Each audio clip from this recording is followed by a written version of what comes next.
there's been more than just the bathrooms that have been an issue with a certain group of people. They're also going into the neighbor's yard and in the middle of the night. You could hear them with the chainsaws, and I've seen them. Going to the neighbor's yard, stealing their lumber, the trees and stuff, cutting the trees down. And I've been told the neighbors just don't like that, and I don't blame them, because this is a reservist area. The area has been deemed to be a reserve because of the Pawpaw River, along with the natural resources that are out here because of the birds and such. So and other wildlife. So this guy, there's one in particular. He's cutting the trees down on the neighbor's yard, and nobody's doing anything about any of that. They're trashing the bathrooms and doing all kinds of other crazy stuff at these people's property. It's terrible. Where's the help for stuff like that? Because that's what destroys the community. When people in the community ask for help, and we've got people in the upper levels of the system. Thank you, son. We've got people in the upper levels of the system, my coffee, who aren't doing their job as far as fixing that type of a situation.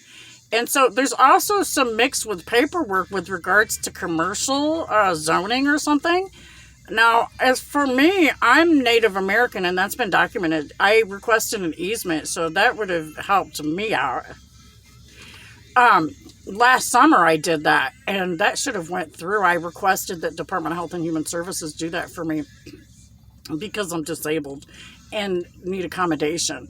And so we would have been allowed to stay in, in that type of a situation. But we've got a situation here where the paperwork isn't matching the funding and with certain items as well. And so